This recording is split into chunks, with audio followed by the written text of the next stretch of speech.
So now that we have our desktop application up and running using the CRA, why don't we look at how we can bring in the concept of screens by adding routes to our React app using the React router DOM.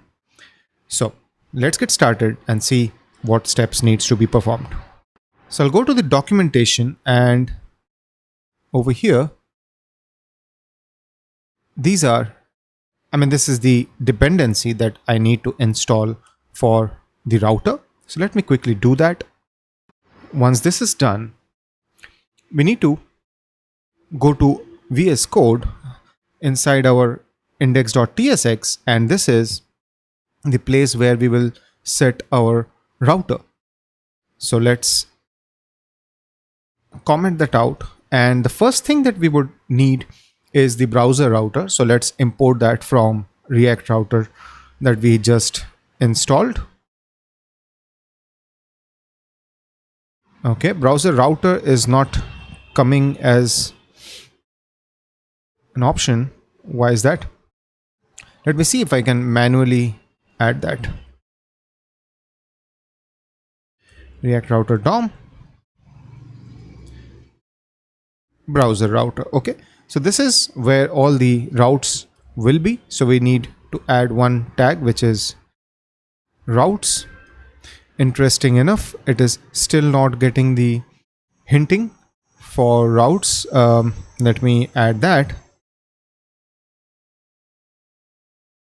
and try to also reload the application and see if things get better.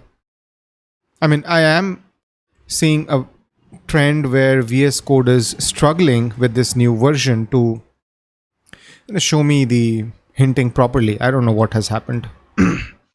Maybe it's my settings, or is it some bug with the latest version? I don't know. Yeah, so route, now it is showing the hint. The component is visible and it added it. So route, this is the main tag where all the inner routes will be. This is with the path of slash. And I also need to add an element to here, to this thing. I'll first create that inside components, maybe layout.tsx. Now, unlike Next.js where the React is not required, this is something where we will need to import React. Okay. And in this particular thing, what we will do is we'll add a div. This is like our main layout file. And in that, we'll just have, one p tag saying this is our layout, and the page content will come using something called outlet, which we get from the router. Basically, what will happen is any component that we tell the router to render for one particular route will come over here. So this is going to be common because this is the layout, and this is going to come based on the route definitions that we do. So in here, I'll just add this. Now let's see what is happening. So we do get this thing over here, which is, this is our layout. Now, if I define our home route, or rather, let's define a new page.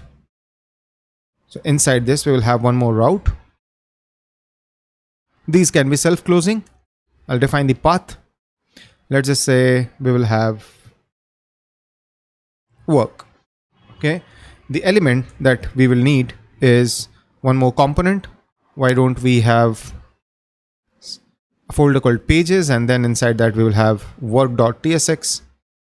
Let me steal a little bit of code from, okay, maybe not. Export constant work equals, this is work page content, something like that. We'll need to get the React thing. Oops.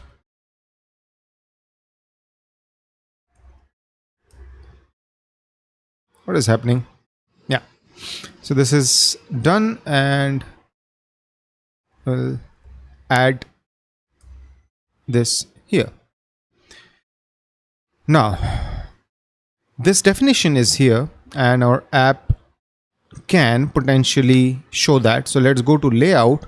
What I will do is put a ULLI, and href should be /work work, and similarly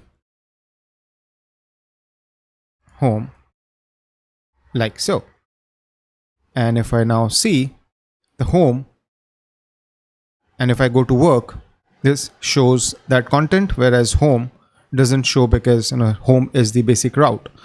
But as you can see, we are able to get the basic navigation in place using the React router. So yeah, that's about it guys for this video. If you like this video, do click on the thumbs up icon and don't forget to subscribe to my channel.